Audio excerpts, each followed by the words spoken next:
Hi, my name's Nancy Canning, and in this video, I'm talking about what stops you from following your heart, which is the belief, I'm not good enough. This is the number one most common belief I've found with all my clients over the years. It feels real, but I'm here to tell you it's a big lie, no matter how much your life reflects that you're not good enough. So stay tuned, and I'll talk to you all about this.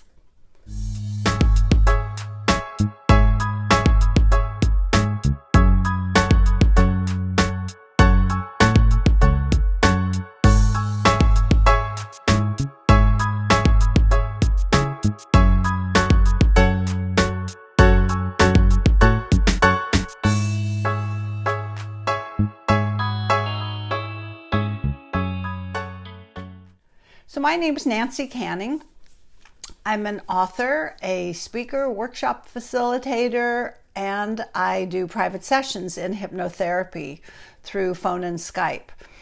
And the most common limiting belief that I have found with all my clients since I started doing this work in 1983, a long time ago, it's I'm not good enough.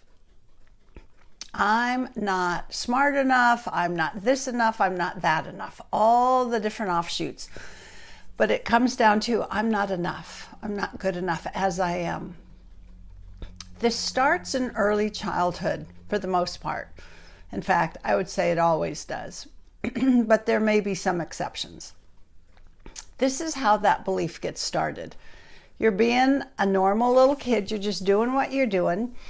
But somehow, either you were told by family or parents or teacher, you're not good enough, or you make it up. You figure you should have gotten a perfect score in first grade on some math test, and you didn't. Or the learning that you're doing it's not suited for the way that you learn. So the teaching, how they're teaching you, isn't a match for how your brain learns.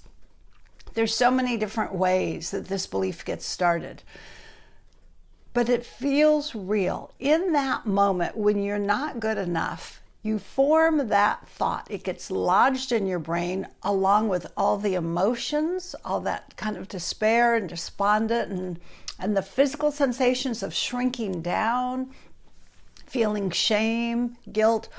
Whatever it is that you are experiencing, it all gets locked in. It gets wired together. So you've got the emotions, you've got the physical sensations, you've got the chemicals that go shooting through your body, making you feel not good enough. Plus you have who's ever telling you that, or your own voice telling you, I'm not good enough, and the situation that proves it. All of that gets wired together, and then it gets wrapped up in truth. This is true. Because see, in that moment, as a little 4-year-old, say, you really believe it's true. So the truth component gets wired in, locked in with the thought, I'm not good enough. And then rather than it just being a passing thought that comes and goes, which is what happens with so many of our thoughts, it gets stuck, gets wired in, programmed in, and then it begins to get bigger because every time it gets re-triggered, meaning you see it happen again or someone says it or you filter your perceptions through that belief, it gets a little stronger. It's like you're feeding it and it gets bigger and bigger and bigger. And then over the years, it begins to stretch out its ugly little arms inside of you. And rather than just, I'm not good enough, it becomes all the other ways in which you're not enough. You don't measure up. And every one of them feels real and true because you are looking at your life through the lens of I'm not good enough. And so that's what you see. You're not seeing through the lens of I am good enough, I'm doing my best, or what's more true is I'm just being me. I'm learning along the way. But you don't have that perception when you're small. You have the right and wrong, good and bad, enough, not enough dichotomy going on for the most part. And so that believing becomes reality. It becomes your experience. And as it becomes your experience, it gets stronger. And as it gets stronger, it draws to you. Think of that thought, I'm not good enough, as it's energized, magnetized. It draws to you circumstances where it looks like the truth. So think of it as the instruction manual for the universe. So the way this universe works is our thinking shoots out into the world who we think we are, and then the universe brings it back as the mirror image. So we have the circumstances that reflect our thinking. So when your thinking is, I'm not good enough, the universe says, okay, fine, if that's what you want, and it reflects back to you. It gives you circumstances where you will perceive and experience not being good enough. So here you get to be 30, 40, 50, 60 years old, and you have a lifetime of experience. And so I'm not good enough looks very real. You can look at your life and go, look at it. I look at your life and go, you have a thought in your head that says you're not good enough, and so you are experiencing it. It's not the truth. Because look at it this way. I'm not good enough feels huge, big, real inside of you, doesn't it? What if I told you it's nothing more than 4 words? I'm not good enough is a thought. It's a concept. It's 4 words filled with energy and emotion, but it's the thinking of a child. It's the thinking you took on when you were small. So it is a lie. It is a lie for several reasons. The thinking of a child, the consciousness that you had when you were 4, is never the truth as an adult. That's impossible. It just never is. The consciousness of a 4-year-old is the truth for that 4-year-old in that moment.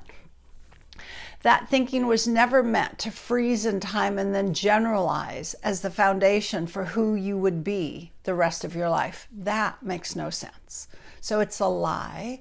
It's also a lie because even if it had been the truth at 4, the thinking now is not relevant. And the fact is, it never was good enough. Even at 4, it was never true that you weren't good enough. You were being 4. You were doing what you were doing. There's not a judgment. There's not a comparison.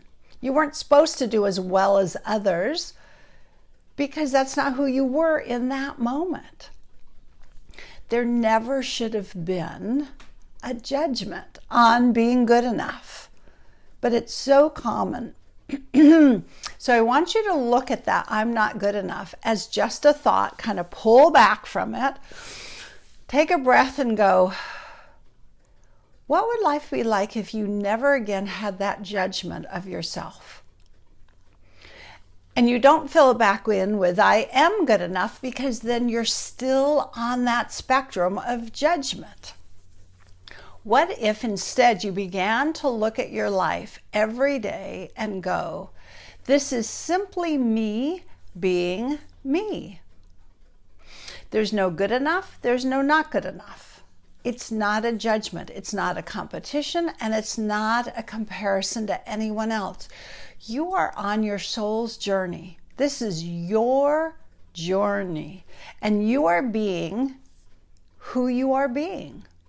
And some days, who we're being looks really good, and some days, maybe it's not so good. We have our off days. Sometimes we have our off weeks and months and years. And so what if you never again thought about yourself in terms of good enough, not good enough? Play with that. Think about it and send me an email. My website is nancycanning.com, and you can reach me through there, and I'll be glad to work with you on this. I talk about this a lot in my book, Your Life's Calling. It's all about how these beliefs get formed, and I talk about that one and help you to work through letting it go, because that belief, I'm not good enough, stops you from living your heart's desire. Because why would you go after what you really want if inwardly you think, but I'm really not good enough to have it? Not true. If you have the desire in your heart, you can have it. You can do it. It's your thinking that gets in the way.